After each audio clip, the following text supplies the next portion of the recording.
Hello everyone, welcome to Byju's classes Economic Survey Part 2. If you're having any difficulties, please drop a comment immediately. We'll address them. Before we move to today's class, let's have a very quick overview of what we already covered. This is a very brief outline of what we covered already. If you remember, Economic Survey told that India is doing well, is the overall opinion. Why are we doing well? Primarily because the GDP growth is proper. GDP growth is okay is what economic survey in the first chapter itself. Why is GDP growth okay? Because consumption has been doing well and overall inflation has been less too, which is again linked to the CIGNX framework. However, there are some areas of concern. Investment is not doing well. Net exports or export part is not doing well, and government spending is expected to be stable now, so we cannot rely on this part. Which means there are two areas of concern which we have to address: net exports and investments. Net exports depend on the world or outside forces, so we can't do much about it right now, which means much of the economic survey's focus has been on investment. Now let's take those two aspects. There is investment aspect and there's also a government spending aspect where actual power is there with the government to do things. So first let's look at a government spending part. Government spending, economic survey says the focus is on moving from quantity to quality. We have to move towards quality of spending now. How to improve quality of spending? First, define the focus areas. Some areas will get more spending, which are things like health, education, infrastructure, primarily rural infrastructure, etc. Second thing, reduce leakages. Lot of things are going to people who do not really require it, like the rich people, the upper quartiles of the population. So we have to reduce the leakages, and to do this we have to address subsidy question, etc. And inside health we have to focus on early life intervention, etc., which we'll be seeing soon.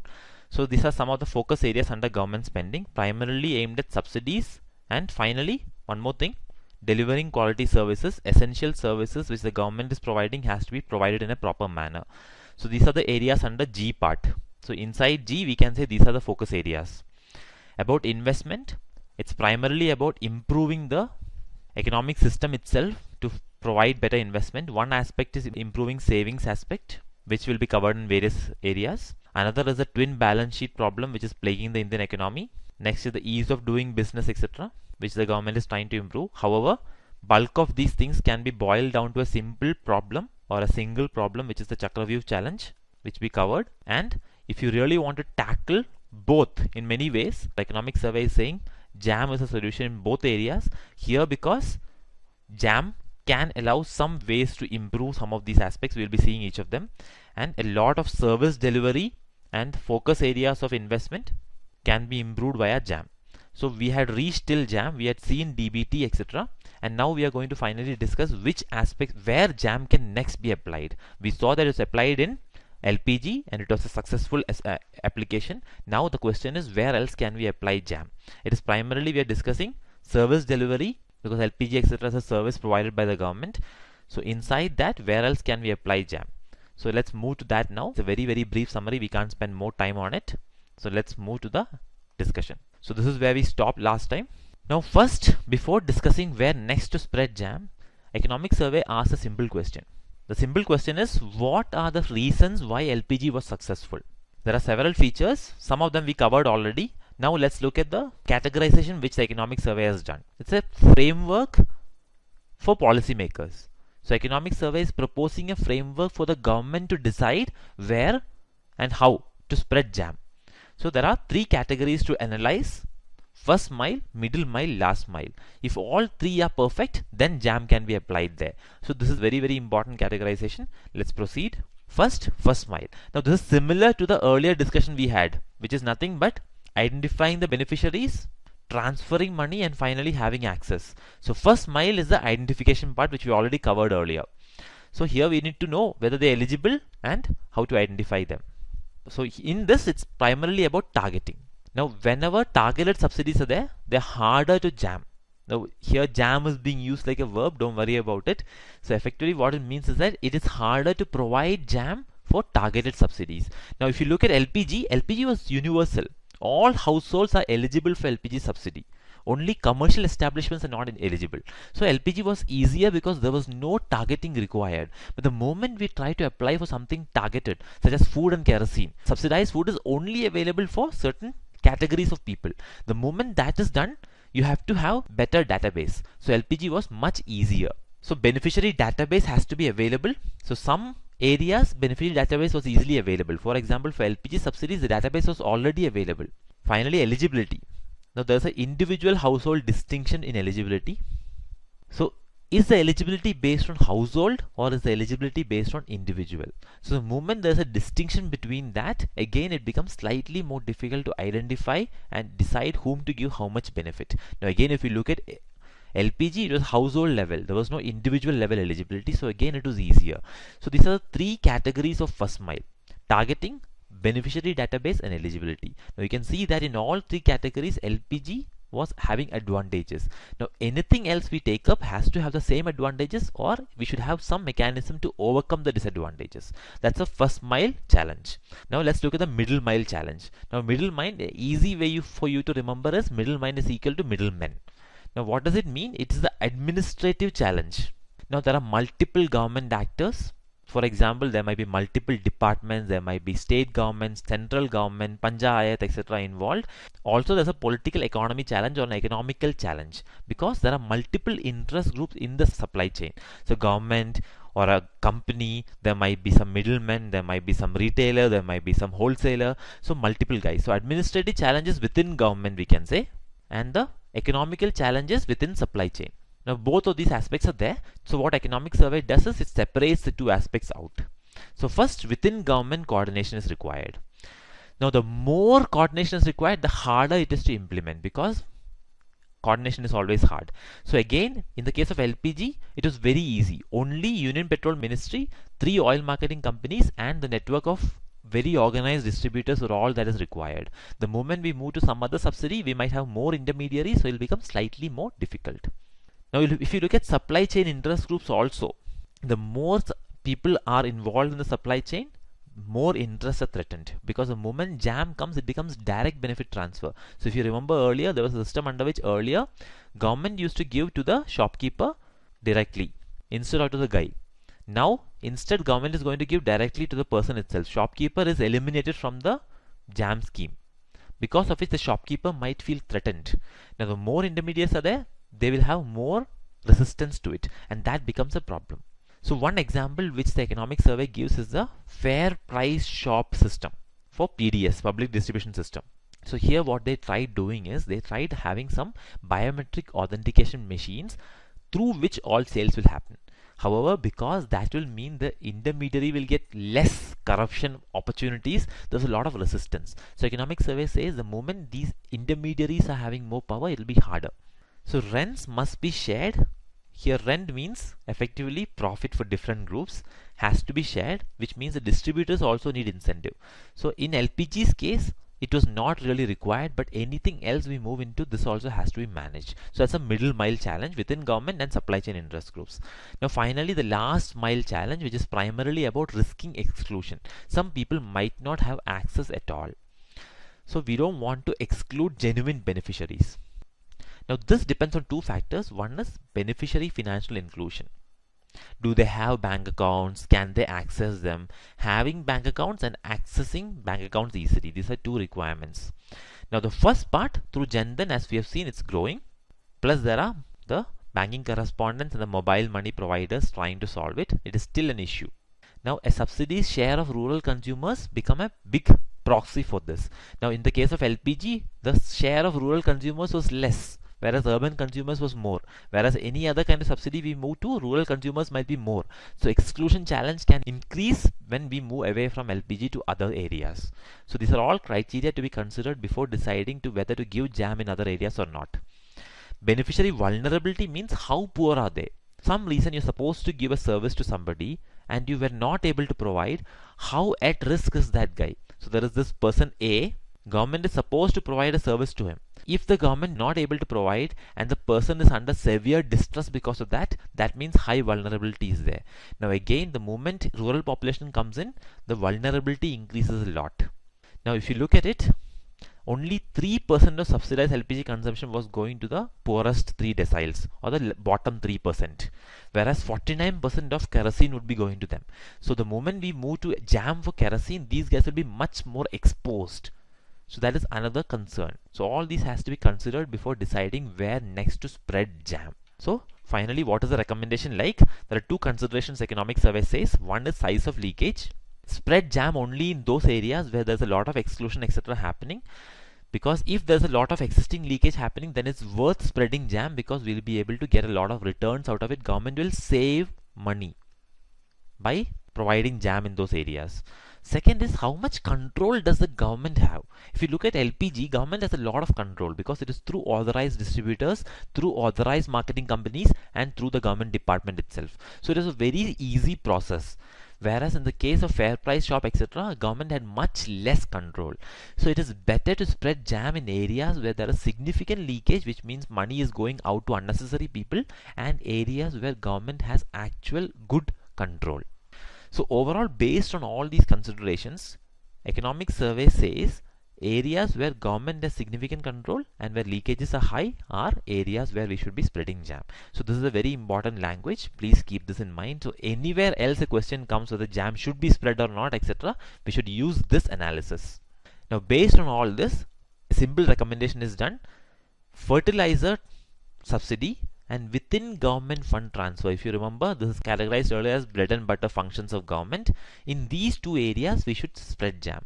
In fertilizer, because leakage is high, within government fund transfer because maximum control is available there. So leakage is high here, maximum control here. So because of these two things, these are the two recommended areas. Now for doing this, economic survey goes into an elaborate jam preparedness index. First it looks for DBT in urban areas, DBT in rural areas, and something called BAPU. We will see that. So urban DBT, what economic survey considers is Aadhaar penetration there, is basic bank account penetration there, and is there banking correspondent density. For rural DBT, again the same considerations are available. For BAPU, it is Aadhaar penetration and POS machines. These are not applicable there. Now POS is point of sale machines. We saw that earlier. It is primarily for verifying if the person purchasing is a person who's actually supposed to get. So suppose me, I am going to a shop and my name is say Anil. Now if I go to a shop and if I claim my name is Anil and my ID is also showing my name as Anil, the point of sale machine will also verify biometrically if I am actually the same person or not. So ghost beneficiaries etc. will come down because of this. So these are the three methods under which economic survey is analyzing if the area is prepared or not. So if all three aspects are there in rural and urban DBT, and if these two aspects are there, the area is prepared for that particular implementation. So economic survey gives a full table about this for each category. So these are the 5 things being examined: LPG, kerosene, food, fertilizer within government jam. So every area we are going to check. So let's look at LPG. First mile, eligibility, household, targeting, universal, beneficiary database already digitized. So excellent. Middle mile, not much coordination required. Supply chain only, LPG distributors are there, not much. Vulnerability is low, financial inclusion is high. Leakages are high, central government control is high. So effectively, jam has to be provided. Now if you look at kerosene, again eligibility household, but it's targeted. That means it is not very good for jam. Beneficiary database mostly digitized. Here a lot of guys are involved. Supply chain is there, again bad. Vulnerability is high, inclusion is also okay. So leakages are also high. Central government control is low. That's again bad. So based on all this, BAPU is recommended. What BAPU is, we'll again be seeing. So you can see each of these areas are analyzed in this manner, and ultimately fertilizer and within government is recommended to be jam, whereas for kerosene and food is recommended to be BAPU, and that is the overall structure. So this is how economic survey is analyzed. So you should be able to utilize this whenever a question comes on this. So this is again a jam preparedness index provided by economic survey. You can see the various states how prepared they are. Similarly, we have a jam preparedness index based on rural DBT. Again, you can see most of them are not prepared. Now BAPU is an interim solution in 2 areas we saw. So which are the 2 areas where is an interim solution? In food and kerosene. These are areas which are targeted, and these are areas where leakages are high and vulnerability is high. So we cannot ignore them, and instead of waiting till jam can come, instead we'll go for BAPU. So what is BAPU? It's an interim solution. So until we can develop proper banking correspondent and mobile banking, we have to give something else to them, and that is biometrically authenticated physical uptake. So biometrically authenticated means leakages will immediately come down. So beneficiary must verify the identities. That's very, very important. So please remember, it's being attempted in Krishna district in Andhra Pradesh, potential prelims question, and their leakages have been reduced. Now overall BAPU preparedness we saw is much better than rural DBT preparedness. It was mostly red there. We saw it earlier. So in these areas, there are some states where it's ready, so we can get them well prepared soon. So let's look at the BAPU preparedness. There are some areas where it is okay, we can get them prepared. Others also can be started off. So there are still a lot of red areas where we cannot implement it directly right now, but BAPU pilot at least can start right now. So overall, what is the policy recommendation? PAHAL scheme first of all has been a big success. These are the reasons why it's a big success. Black marketing has reduced, leakage has reduced. Commercial diversion still continues because one product, one price principle is not being properly done yet. So that is one bad aspect still continuing. Now if you want to implement JAM, we saw some further areas are to be covered properly. First mile capacity has to improve. It's primarily about database. So economic survey states have to do it. There is a lot of middle mile challenges. Middle mile here, not middle, it is middle mile. So here you have to have the supply chain having interest in it. And finally, last mile financial connectivity. Here we have to have banking correspondents and mobile money operators. So this is what is required for spreading JAM. In the meantime, we will focus on areas with highest control and the least leakages. And again, fertilizer and within government transfers stand out. MG Narega, as we saw earlier, has been an example of how within government transfers can work well, especially in centrally sponsored schemes. So overall, we have been improving Jandan, we have been improving mobile, etc. But still it is a last mile that is jamming the JAM agenda. So bank beneficiary or the access part has to become much stronger before we can pursue DBT fully. So until that time, JAM agenda is stuck. We can only focus on two areas as we saw, fertilizer within government. In these two areas, JAM can be applied, but other areas we cannot dare to do it without risking exclusion of important beneficiaries. So center should invest in improving this. Proper banking correspondent licensing, even Mudra Bank is now there to refinance last mile financiers. So all these aspects are being done by the government. However, in the meantime, we cannot ignore essential service delivery to the poor people. So BAPU will help us reduce leakage without exclusion errors in some areas. So interim measure of BAPU has to be adopted for food and kerosene. So this is the overall takeaway from this chapter. So summing up, this is revision slide, nothing more to discuss here. Same things we discussed already. Where to spread JAM, you have to look at these three aspects. JAM preparedness index was created. Government should improve financial inclusion. In the meantime, we should go for interim solutions like BAPU, and these are the most promising areas right now. So that is the discussion about chapter 3 of volume 1. Now we are going to discuss chapter 4. Now this chapter is about agriculture, and as always, anything about agriculture is very important. So this chapter focuses on how to transform some aspects of agricultural sector. Not all aspects are being covered. A perennial problem is discussed, which is that of yield and productivity, and various new approaches are covered in this chapter. And an important phrase comes out of this chapter. It's called more from less. So in agriculture, we have to now start focusing on more from less. More from less means what? For a long time, India has been putting a lot of land into agriculture, a lot of water into agriculture, a lot of fertilizers into the land, a lot of insecticides. Everything has been pouring into agriculture, and everything has been subsidized to a large extent.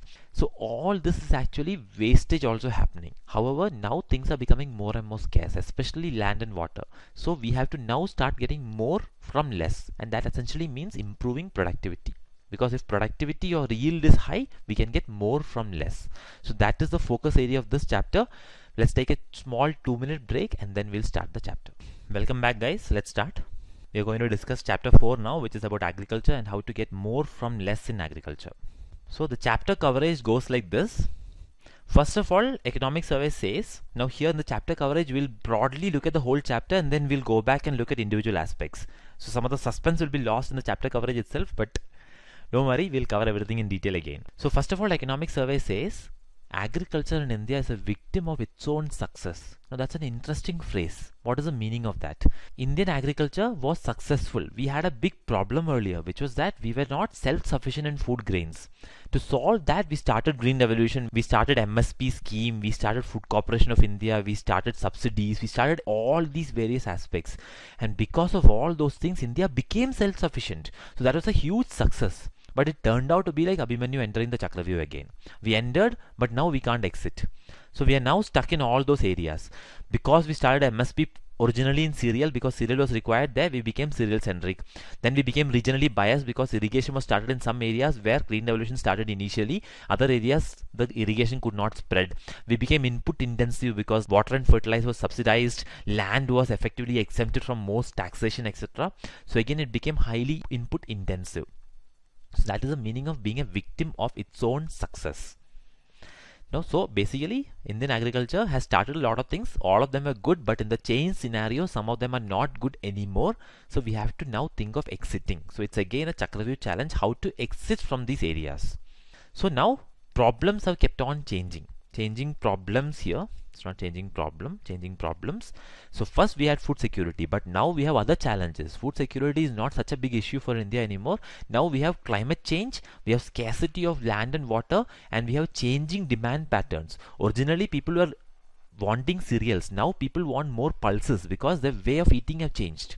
Industrialization and climate change is putting scarcity on land and water respectively. More industrialization means land is now very valuable. We can't afford acres and acres and acres of land for agriculture alone. There is also cities competing for it. There is industries competing for it. There is SEZs competing for the same land.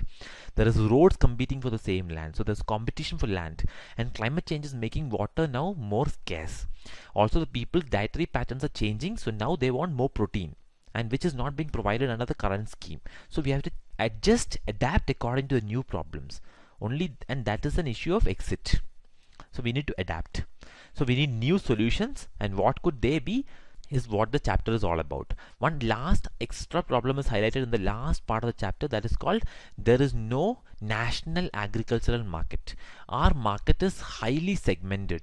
It is said that we have as many markets, agricultural markets in India as there are districts in India. So that many different markets we have. So we have to remedy that. Indian agricultural market has to become a national agricultural market, and this will boost farmers' income. How to do that part is again discussed in the last part of this chapter. So overall we need a new paradigm for agriculture. Now what are the big changes? When is first of all a paradigm required? A paradigm shift is required when the pattern or the situation has completely changed. So now there is scarcity and there's a demand for protein and not for carbohydrates. So we have to adapt according to that. These are the things that is required. Because there is scarcity, now we have to get more from less, increasing productivity. And more from less of what? More from less of water and land. How to do it? There are examples of solutions like micro irrigations provided by Economic Survey. We have to start cultivating less water intensive crops. All the crops we are cultivating, sugarcane, rice, etc., extremely water intensive crops. Why can't we shift towards pulses, oilseeds, etc., which are less water intensive? Why are we exporting water intensive crops? These questions are addressed in the Economic Survey. A minimum support price (MSP) regime has to support these aspects. We have to support those crops which are having social benefits, and the procurement system should also support this. And finally, research and spreading the knowledge about research is required. So that part also has to be addressed, and here public sector and private sector has to work hand in hand to do that. So these are some of the aspects covered in the chapter. So again, we had the Chakravyuha. How did we enter it? Again, a bit of history. We had the chronic food scarcity. We had to actually borrow food from Russia, USA, etc. And then during the independence struggle of the Bangladesh war, we had a situation under which US actually told us, we will not give you food loan unless you follow what we say. At that point, India had to decide that lack of food security is equivalent to lack of national security. So food scarcity is compromising our national integrity or even our sovereignty. So then we decided to take great immediate action. Green Revolution was started. White Revolution was started. However, Green Revolution required a lot of input cost. So subsidy regime was started. Green Revolution causes extra production of crops. So government had to say, I will buy the extra crops. MSP regime was started. When you buy so much crops, they'll start rotting and getting wasted. So government had to say, I will do the storing also. So Food Corporation of India had to be started, and every state had to pass its own agricultural act, etc., because all this has to happen through some central area. So mandis had to be established. So all these things were done. So again, this is all lot of history lessons. The full detail of these things you have to access from tablet or from standard textbooks. And ultimately, by doing all this, India did achieve self-sufficiency, which means we succeeded. Now, before our green and white revolutions, we had only 1/3 of USA's output, but today we produce more than the USA. It is 60% higher than the USA for wheat output and 50% higher for milk output.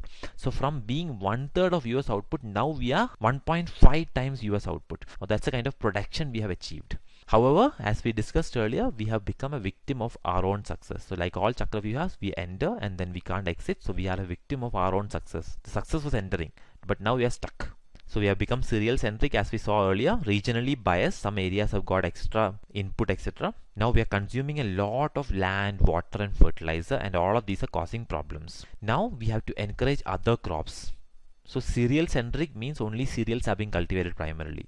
So we had the green revolution, but now it is time for a rainbow revolution. Now please, you have to go and find out which are the components of rainbow revolution, which are each color, what do they mean. Those are potential prelims questions. Each of the rainbow revolutions are potential prelims questions. One question is already asked, pink revolution, in a previous UPSC exam. So if we want to change according to dietary patterns, we have to have a new rainbow revolution. An evergreen revolution is also being proposed now. Along with this, it is not mentioned in the economic survey anywhere, but since revolutions are mentioned, any of the revolutions can now come as a question. So any of the rainbow revolutions, evergreen revolution, what is the meaning of that? All these are potential questions. So industrialization and climate change means land and water, a lot more pressure on them. So we have to get more from less. And more from less is about land. How to get less land for agriculture and get more out of it. Until now, agriculture production was increasing because we are allotting more and more land for it. We can't continue to do that. Second is water. How to use water more efficiently. Third is fertilizer. Because even fertilizer is expensive, it's subsidized by government. How to give the fertilizer in a more effective manner. So here we will see a terminology called fertigation or fertilizer based irrigation. We'll see that, and we'll see how more from less is achievable for fertilizer also. So less land, less water means more from less is needed, as we discussed already. So land challenge is that we have a sharp decline of cultivable land per person in India. So how much land is available per person is coming down. There are two reasons for this. One is that the number of people are increasing, population is still increasing. Second is the amount of land available for cultivation is decreasing because more and more is being given for companies, for factories, for industries. In addition to this, large amounts of existing cultivable land is locked in low value agriculture such as cereals, etc. However, there are high value products, fruits, vegetables, livestock products, they are not having enough land. So this redistribution of land is also a challenge. So that is the land challenge. Then there is a water challenge, again highlighted by economic survey. Again, we have low levels of water per capita. Again, because per capita comes down when population increases. Second, climate change is causing problems. Climate change, along with this, you should add things like pollution, etc. So monsoons are getting disrupted, we are having droughts, our rivers are not getting replenished properly, pollution is causing some of the existing water bodies which cannot be used anymore. So all these aspects bring in water challenge as well. So this is just a graph showing these things. So you can see Brazil is all the way here, lot of per capita availability. India is here, per capita availability is coming down. China is much lower. Per capita availability of land had declined much earlier for them. Per capita availability of renewable freshwater resources is here. So here India is declining rapidly and China is much above India. So again, the graphs are not required. It's only for a visual understanding. You don't even need to remember any of these aspects. But when you see the graph, you'll remember where India, China stands. That's the only benefit of looking at a graph. So the chapter focus is overall on these things. First is how to move towards pulses. Currently we are focused on cereals. How can we shift towards pulses? First question. And how to economize water. That is the second question. More from less is required. Fertilizer is covered again in chapter 9, but we'll just touch on fertilizer here. How can we change the minimum support policy to again shift towards pulses? What kind of investment is required in agriculture research and spreading that research, which is called extension? And finally, segmentation. How can we move towards a national agricultural market? Now, some areas are not covered in this particular chapter, which are also important for the exam. One is crop insurance, which will be covered later. Second is land leasing, which is something which is not addressed much in the economic survey. Rural infrastructure again will be covered later. Livestock sector again not covered in the economic survey, but important for the exam. So the biggest problem, as we saw, is productivity. If we can somehow improve productivity, economic survey says we can start getting more from less. So in productivity, there are some aspects. There is nothing specifically new which this economic survey has come out with. However, there are some areas which is worth remembering for us also. So again, you can see there are underlying portions here, right? The central challenge of Indian agriculture is low productivity, especially in pulses. Now these kind of statements you can completely use in the exam also. So what we have done for you this time is, if you look at the PDF that is provided as a handout along with the lecture, so this is the chapter on agriculture. What we have done for you is all the important phrases. In addition to underlining in the PPT, we have also highlighted in the PDF itself. So whatever is required in the PDF for the exam will be highlighted. So you can see here, whichever the more from less imperative, the focus on economizing water via micro irrigation. Whatever is highlighted, what it means is that this exact phrase is very, very important. So you should actually try to remember and recollect and use as much as possible all the highlighted phrases. So if you look at the PDF, there will be more highlighted phrases than what is underlined in the PPT. That is because in the PPT only the most high priority areas are underlined, but in the PDF highlighting is more generous, we can say. So whatever is highlighted in the PDF and provided in the PPT as underlined, you should use again and again. So when you think about it, when you read about it, when you write about it, you should use that language, because that is the language that will give you high marks in paper 3 of the UPSC exam, as well as in the whole economic section of prelims. So let's get back. So again, the phrase is very important. So if you look at wheat and rice, now these two guys have benefited a lot. They have basically taken over India. The most fertile parts of India, the best irrigated parts of India are dedicated to wheat and rice. So, and most of the resource, government money is flowing into agriculture, right? Subsidized water, subsidized fertilizer, subsidized power, subsidized or interest subsidized credit through banks, procurement by government under MSP. All these things are focused on these two crops. So they have been high beneficiaries, which means farmers who cultivate them have also benefited from all these aspects. However, in spite of so much focus on these two areas, the average yield means how much are we getting per hectare, kg per hectare, is still below China's. It is 46% below for rice, which means if China is producing one, India is producing only half, and 39% in case of wheat, which means if China is producing one, India is producing only 0.3 of that. So that is how low we are in the two focus points of our agricultural policy. So you can see India's average yield was 3075, and even the world average, which includes countries in Africa, etc., is still 3257 kg per hectare. So in wheat, which is a focus crop for India, our average yield in India is less than the world average. So that can be considered as a failure of policy. So productivity is something we have to start focusing big time on right now. So this is the graph which economic survey has given. This is the world average. The red line you can see is the world average. So you can see even the US is at the world average itself. India is below. China is so much above. And you can see even Bangladesh is somewhere near India. And this is about wheat. If you look at pulses, you can see India is all the way down here, and we are sharing the space with Africa. So we are happily together with Africa there. You can look at people like China, etc., so high, much higher than India. And even countries like Bangladesh is above the world average. So India is much below Bangladesh in pulses. Now if you look at rice or paddy yield, again China is much above world average. Even Bangladesh is above India, and India is an outlier all the way down here. So in all three areas, India's yield is much lower than world average or at world average, and much lower than a comparable country like China. Now about pulses, which is our focus area, it's a major source of protein for the population, especially for a country like India where there's a large vegetarian population also who don't have access to meat. Now access to meat might be either because of religious reasons, or it could be because of economic reasons, because it might be prohibited or it might be too expensive. Either cases, pulses become the major source of protein, and protein is really important. Now as the population becomes slightly richer and richer, they also know protein is important. They start demanding more protein. Now as people start demanding more protein and supply stays the same, what happens? Prices start increasing, which is why we discussed in the first chapter that food inflation is high. Now if you go inside food inflation and see, it's actually protein inflation that is driving food inflation, and protein inflation is being driven because of this aspect. Now even in India, even in one of our key producing states like Madhya Pradesh, it is only 3/5 that of China. So there is a lot of scope for improvement there also. Now problem in India is that India is also a major producer, and India is also a major importer of pulses. However, import can't be a main sustenance method as far as pulses are concerned. So we have to start moving resources towards pulses. Everything is now going to rice and wheat, right? Land, irrigation, water, everything is going to rice and wheat.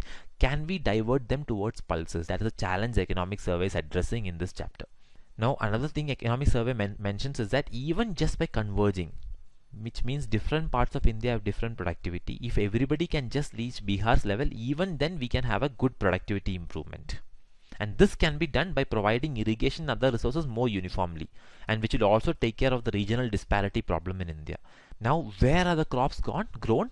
A double blow for pulses, because first of all, pulses are not getting any much support from the government. Secondly, all the best land in India is used by the other guys.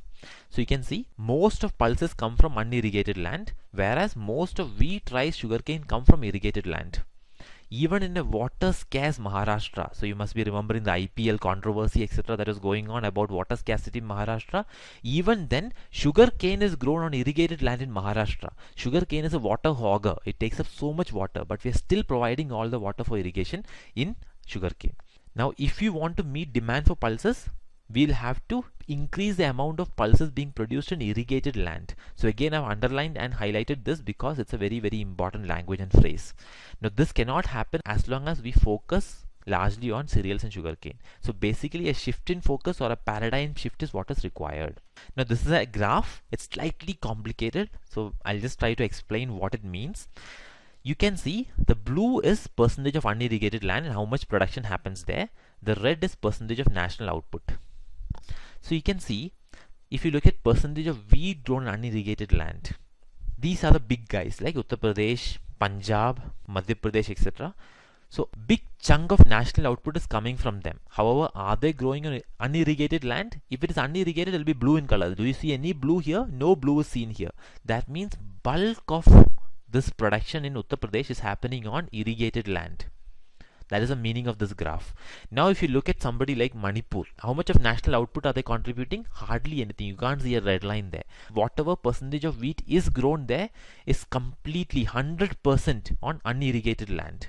So effectively, this graph tells us that in some states where bulk of agriculture national output is there, these guys is grown on irrigated land, whereas these guys where hardly any part of national output is there, which means they are actually producing very little. But in their own state, obviously, they'll be producing most of their own requirements.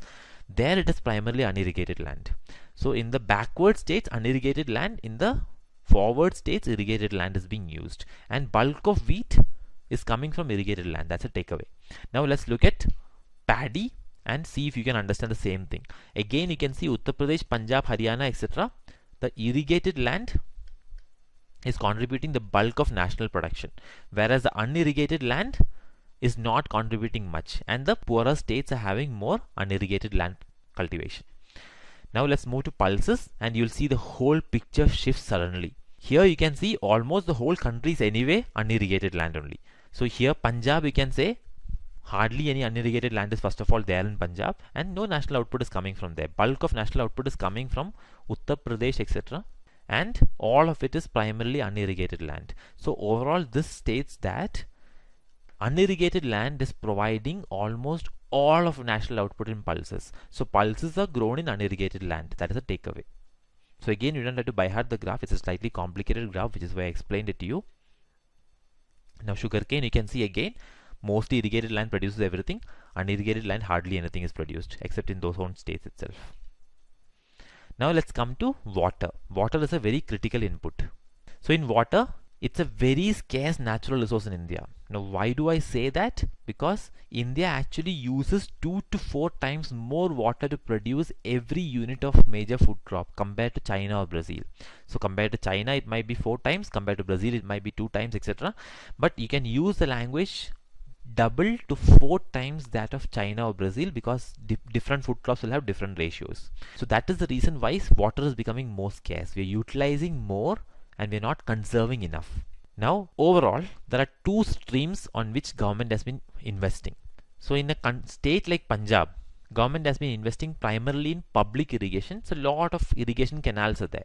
However, in northeast or in some parts of South India, etc., the canal system has not really taken off. Government has not been able to invest so much public investment. Instead, government allowed private investment, however subsidized private investment, primarily by the construction of tube wells. So these are the two methods of irrigation in India. Now both of these have flood irrigation. What is the meaning of flood irrigation? You have a land full of crop here. Now in a flood irrigation, what happens is that either from a canal or from a tube well, you take out water, you bring the water till here, and then you flood the entire region. The whole region becomes flooded with water. So you just pour a lot of water into it. That is called flood irrigation system. Now this is inefficient use of water. Why? Because most of the water will wash away. It won't be absorbed by these guys. Lot of them might just go into the water table itself, which can be reused through tube wells, etc. But these crops are not receiving full of it. Another reason is that there is also a lot of fertilizer which is put here. This water will dissolve a lot of fertilizer, take it away again. So all the fertilizer is also going away, which in turn causes other environmental problems, etc. So flood irrigation is an extremely inefficient use of water. Please remember that. Now irrigation investment has to shift away from that and move towards sprinkler and drip irrigation and rainwater harvesting to improve the water table. How can we do it? We can use MG-Narega labor is what economic survey is saying. So again, a language you can adopt.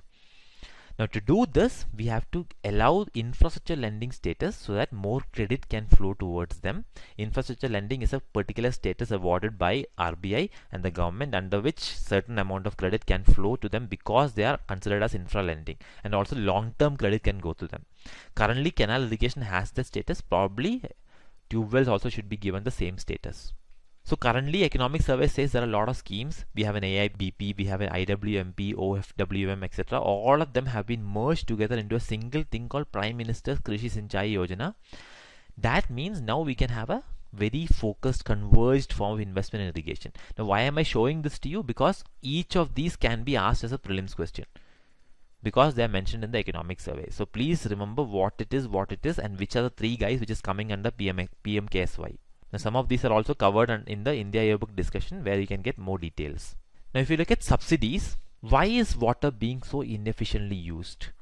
If water is given free to you, you will not care much about how much you waste of it. If water is precious, then you will care more about it. So subsidizing is a big problem, especially in tube wells. We are subsidizing electricity. So pumping out water is cheap because electricity is cheap. So all this causes wasteful usage of water. Water table starts declining. 0.3 meters per year is the water table declining rate. Again, potential prelims question, but that much factual questions probably won't be asked, but a rare question, so you can still not ignore it. Now India is also a water scarce country, as we saw earlier, but we are exporting water. What is the meaning of exporting water? It is called virtual water or embedded water, which is that water once which is put into a crop cannot be recovered. For example, if you put some water into this and the water goes into the land itself, we can recover it. But any water which is taken up by the crop itself, and if the crop itself goes abroad, then the water is also gone with the crop. So in 2010, India exported around a large amount of water which is embedded in all its agriculture exports. Now this would have been enough for 13 million people. So water scarce country exporting so much water is something that economic survey is concerned about. So this is called embedded water or virtual water. Please keep the concept in mind. So we are a net exporter of water. So 1% of total available water every year is being exported by India, but it's embedded water. Please remember that it's not like we are bottling water in small bottles and exporting that. Now if you compare India and China, export to import of virtual water in India is 4, which means we export 4 times more than what we import, whereas it's 0.1 for China, which means China is a net importer of water, India is a net exporter of water. Why is that so? Because China imports water intensive crops, soybean, cotton, meat, cereal grains, all of these are imported, whereas exporting vegetables, fruits, etc., which are not so water intensive. India exports water intensive crops, rice, cotton, sugarcane, etc., and hence India become a net exporter of water. So this pattern has to change. So how to get more from less in water? We have to go for micro irrigation. So how can we use micro irrigation? It will help increasing productivity while conserving water. So first of all, drip irrigation. What is drip irrigation is given here. Basically, the same field is there, the same plants are there. This time, instead of flooding, we'll put a pipe here, and this pipe will have perforations near the root of every plant, and directly it will give water to each plant. So there is no flooding anymore. We give in a much more drip by drip manner. Also, we don't pour a lot of water because a lot of water plant can't absorb at one time. We'll give water drip by drip slowly so the plant can absorb all the water. So no water is wasted. So more crop per drop. And here fertigation comes. Now this water that is being flowing here can also have dissolved fertilizer inside it. So again, instead of fertilizer being wasted, we can give fertilizer also drip by drip, so every drop or every point of fertilizer is absorbed by the plants. Here also no evaporation loss is there, no dissipation loss is there, so all those aspects are covered. So overall, because it is utilizing things more efficiently, we have higher yields under traditional flood irrigation and less wastage. So more productivity, less wastage. That's how micro irrigation helps. Now there are certain bottlenecks on why we have not been adopting micro irrigation. Primarily it's because lot of expense is required. It has to be set up. It has to be installed there, and plus maintaining that requires skill and education. So these are the reasons. However, economic survey says because yield will increase and cost will decrease, farmers will be able to recover the extra cost very easily. Also, government is giving subsidy now. There's a complete subsidy given, 50% to 60% based on type of irrigation techniques, etc. And provision of credit will help the farmer be able to use it easily.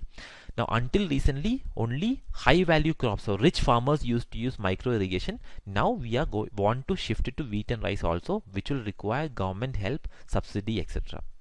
And also a lot of education. Farmer has to be convinced that he'll get more crop.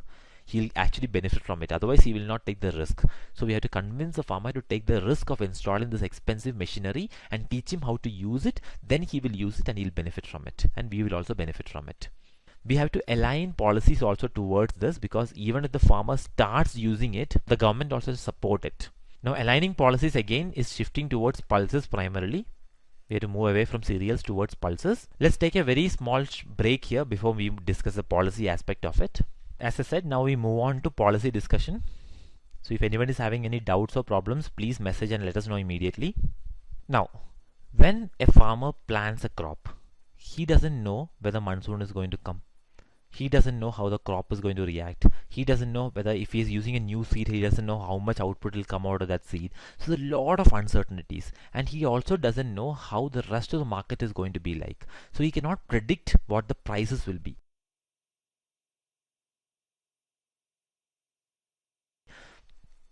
So everything becomes very volatile. So in the face of such uncertainty, farmers might tend to exit from farming. To avoid this, government started the MSP scheme. So here the farmer is assured of a future price. So farmer doesn't have to worry that prices will suddenly drop by the time he comes out of the crop. So that is the benefit of MSP. Now MSP is announced for 23 crops in India, which includes cereals, which includes pulses, etc. However, procurement part properly happens only for wheat, rice, cotton, and also for sugarcane. Now in sugarcane, please understand, government doesn't directly buy. In sugarcane, what happens is that the mills are obligated to buy from the farmers at a price fixed by the government. But it's effectively equivalent to a MSP scheme because it guarantees future prices. So this is the reason why guarantee of future prices is required. But even only in some crops it's effective, and even among those crops only some farmers are actually able to utilize it, and even there only in a few states is very effective. Now what economic survey has done is that it has conducted a nice survey which is about how much percentage of farmers are even aware of this thing called MSP policy. Now that will tell us how effective MSP policy is in various areas. Now the picture I'm showing here is slightly blurred. In the economics, you can use the PDF to enhance this a bit. I'm not doing that right now. I'll just show you the overall gist of the picture. So I'll come to that. Before that, let's see the commodities being covered. So crops covered are 25. The economic survey mentions 23. The PIB mentions 25, but you can say it use 23 as a standard number because some of them are not always covered. Especially sugarcane is not actually MSP, which is why 25 is coming here. Don't worry about it. Take 23 as the number. If a prelims question comes, how many commodities are currently covered, you can use 23 unless the number changes. So cereals 7 are covered: paddy, wheat, barley, jowar, marjoram, maize, ragi, etc. So similarly the full list is given here. You can see pulses, 5 pulses are also covered. Here sugarcane is not through MSP, and one aspect of tobacco is also covered. So I have given you a link here if you want to go into the details of how they are covered, how much prices are given, etc. Now let's look at the picture.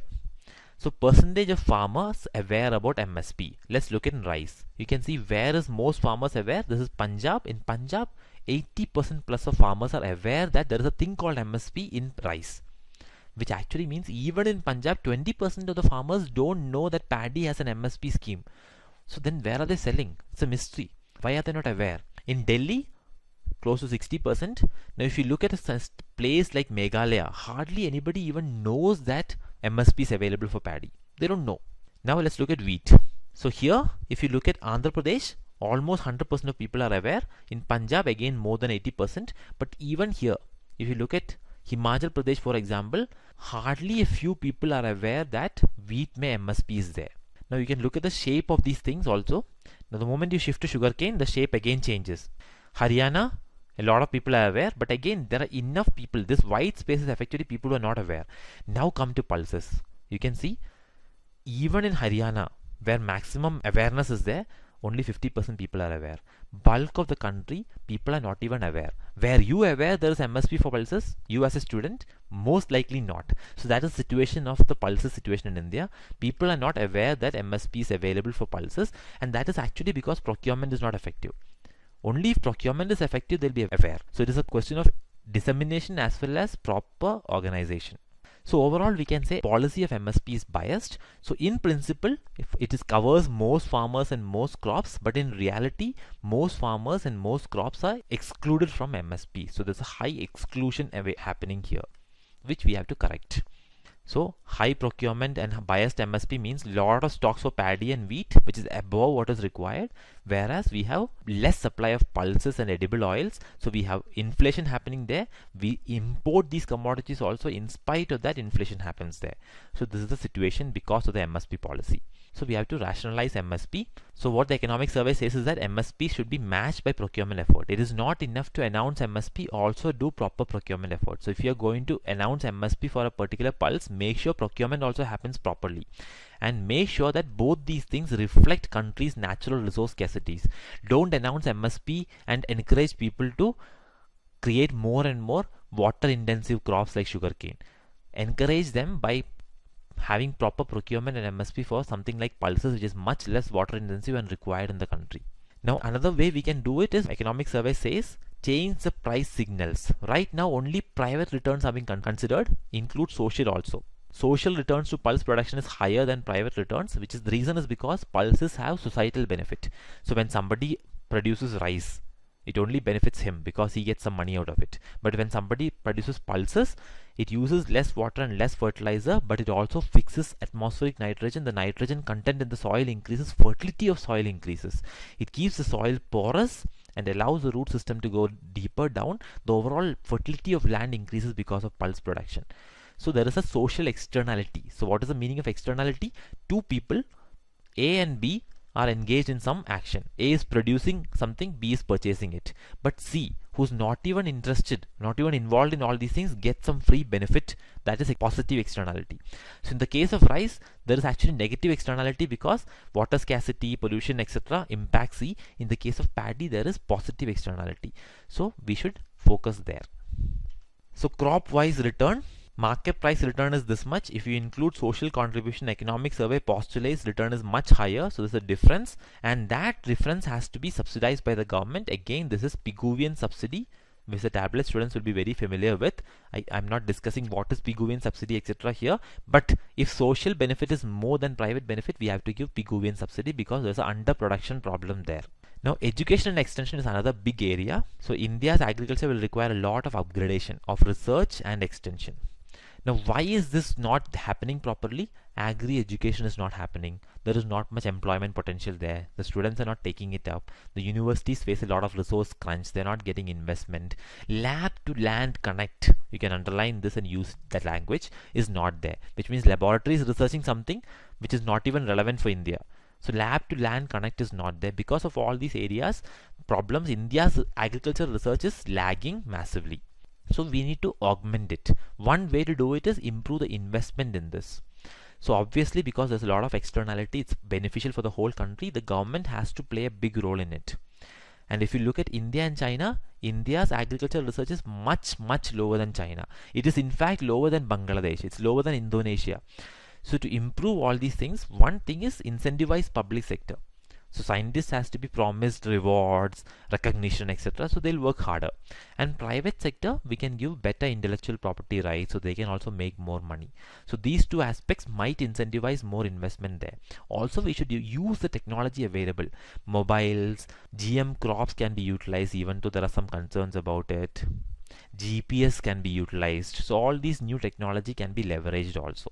So this is just a comparison among countries. You can see India is around here. 31% of agriculture GDP goes into research and development.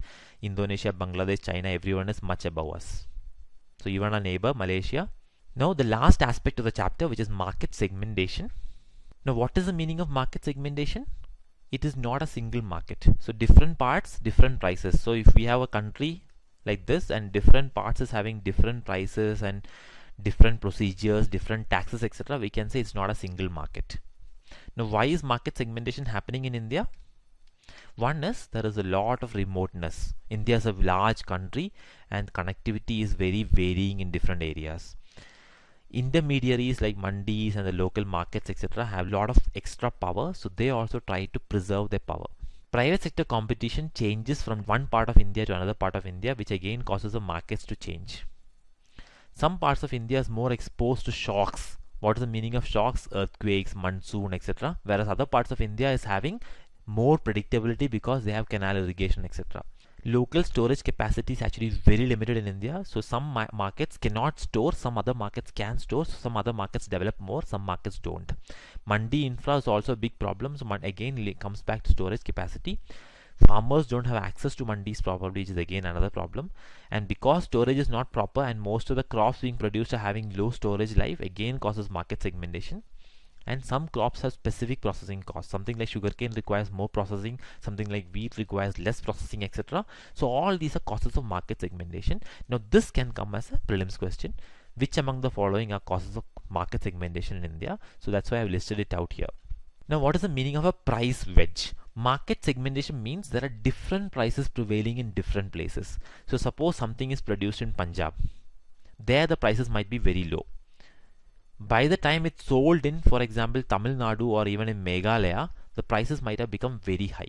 This is called a price wedge. There's a difference between the consumer price, which is at the wholesale or retail level, and the producer price, which is called farm gate price. At the gate of the farm, so farm is there, there's a gate here.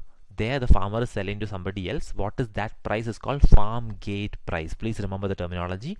So difference between what the farmer gets and the consumer pays is the price wedge. So suppose consumer is paying 100 rupees and the farmer is getting 20 rupees. Rest 80 is going to middlemen. Do you want the middlemen to appropriate 80% of what the consumer is paying? Should the consumer be paying so much? Should the farmer be getting so less? These are all aspects that are coming out of market segmentation. Now here economic survey compares India and the US. Now what economic survey does is that the highest price of any crop and the lowest price of any crop in the complete country. So take wheat. Suppose wheat ka highest price is in Meghalaya, 100 rupees per kg, and the lowest price is in Punjab, 20 rupees per kg. That shows a dispersion of price or a market segmentation. If the ratio is equal to 1, that means same price throughout the country. That would mean a perfect common market.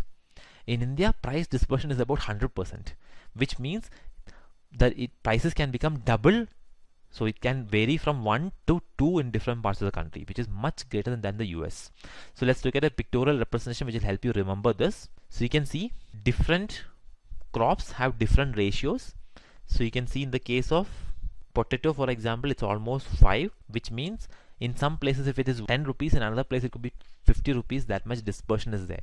In the case of US, it's much lower. The dispersion is much lower almost across all crops. Only in some crops there is a slight dispersion.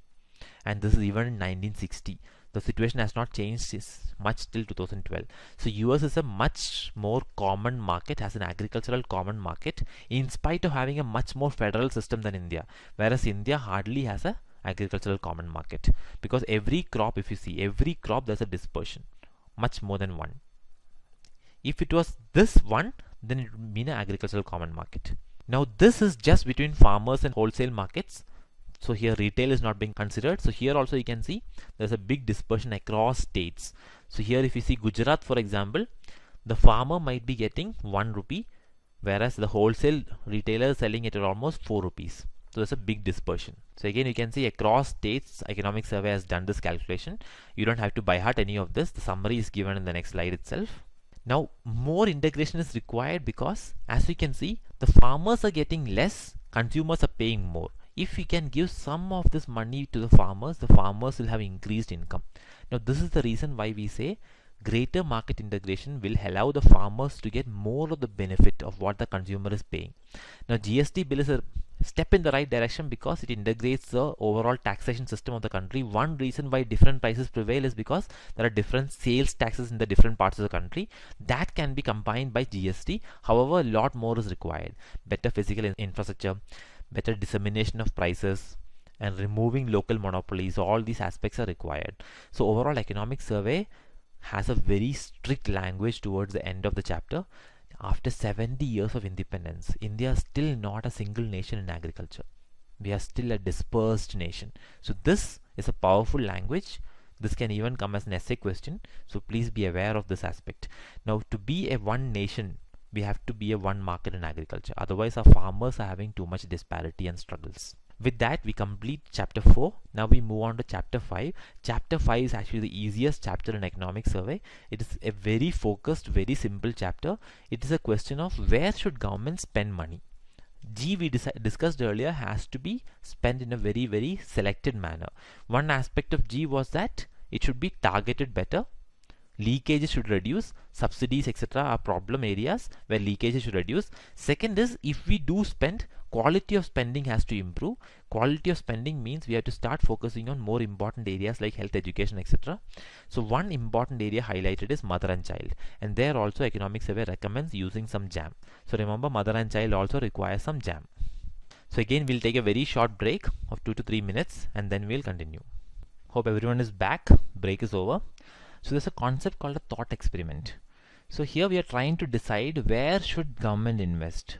Now, if government was a private investor and government wants to maximize future returns, where will government invest? Government will invest in those areas where we have maximum return on investment. So this chapter discusses which government investments can give us maximum return on investment. Now, what is the aim of government investment? To improve the production potential or the potential GDP of India. Now, tablet students will know that potential GDP is a very, very important concept. If you remember, there's a concept of LRAS, SRAS, etc. I'm not discussing those aspects. But when potential GDP increases, that is when long-run growth can happen. Now, for potential GDP to increase, productivity has to increase. Now, if you want to improve tomorrow's productivity, where do you invest today? Economic survey clearly says you have to invest in the very young if you want to have long-run economic growth. If government were an investor, how would you invest? That is a question. Now, remember, we have a lot of fiscal and capacity constraints. There is something called opportunity cost. So anytime you invest in 1 rupee in one scheme, you are not able to invest the same rupee in another scheme. So you have to be very careful where you invest.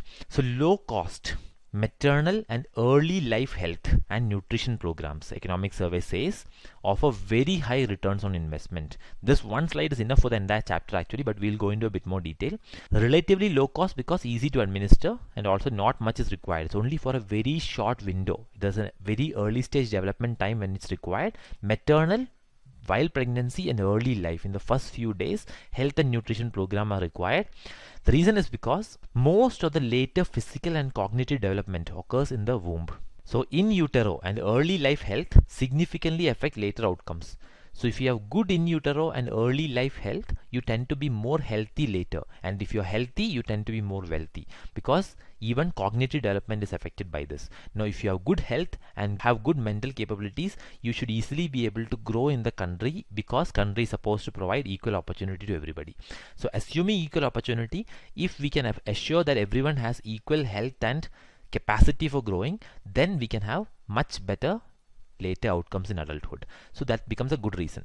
Second, subsequent interventions. You always have subsequent intervention, right? So early on you provide maternal and early life help, and then you provide schooling, training, etc. And these How much they can absorb it depends on early life development. So all later intervention by government depends on this first intervention. So think of a new citizen coming into the country.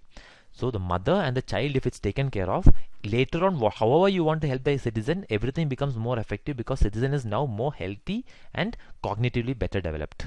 And this becomes an important area because of the whole discussion with Amartya Sen, etc., which is about stunting in India, malnourishment in India. That's why this chapter is there in economic survey. So the background understanding also should be there with you guys. So investing in India's tomorrow today, or tomorrow's India today.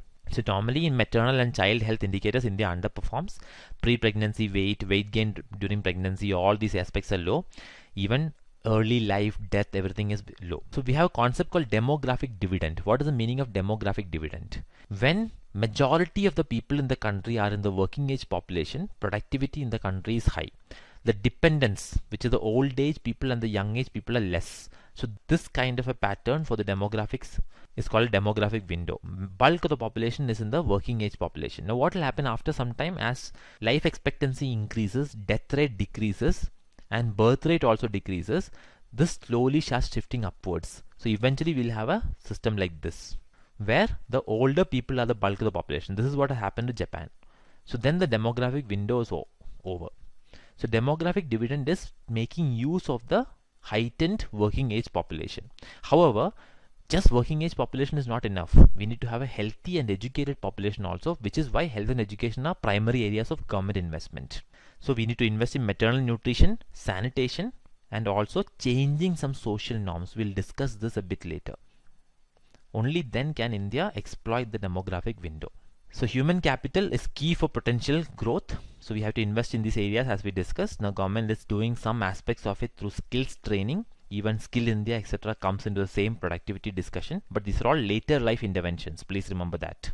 However, early life interventions are very, very important because early inequalities become later inequalities. So if one child got less nutrition and less attention when it was small, even if you give extra attention later, it does not make up, because these are called dynamic complementarities by economic survey.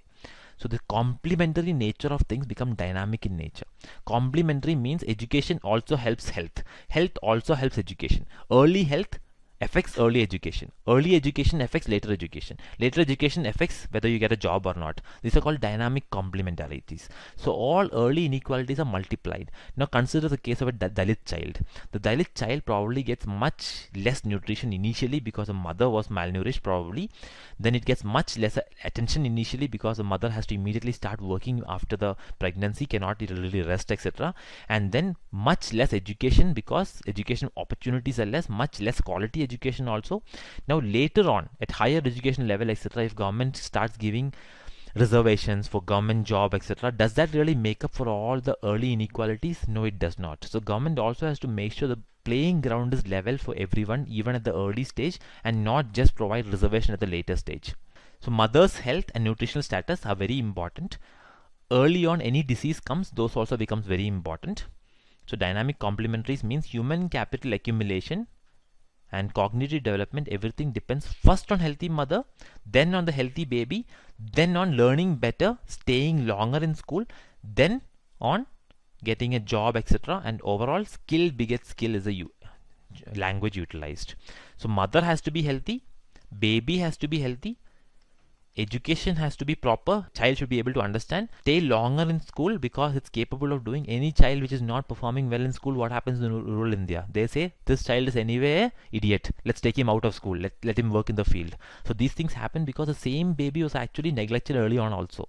So overall these inequalities multiply over time, so this has to be reduced. So health of environment very important. This is about pollution and stuff like that.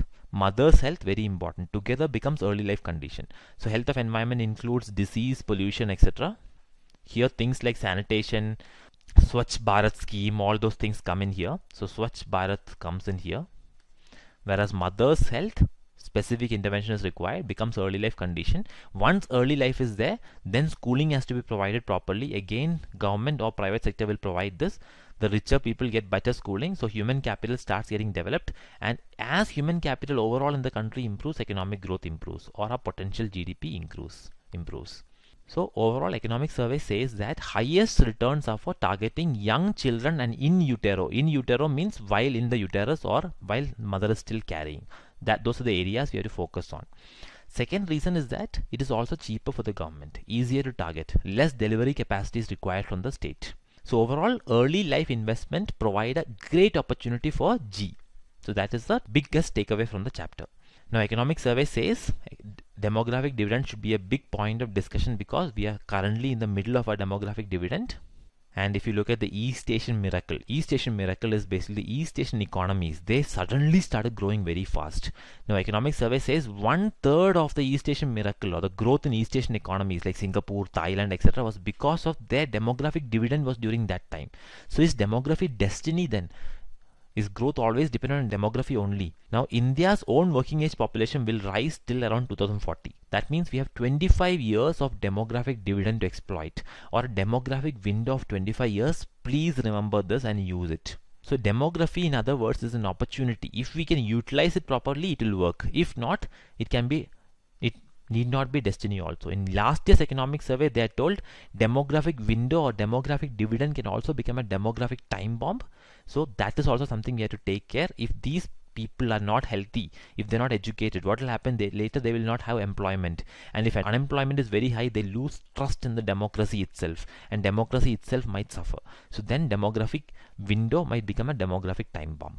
Now height is something that is being discussed separately in the economic survey because of a lot of newspaper discussion went on about height of Indian children, comparing India with sub-Saharan Africa, etc. So government was slightly embarrassed also. So here the government acknowledges, economic survey acknowledges that this is a problem in India. Height is a good proxy because height and cognitive development go hand in hand. So overall, if height is low, here we're not talking about normal differences in height, we're talking about standard growth versus normal growth. So rural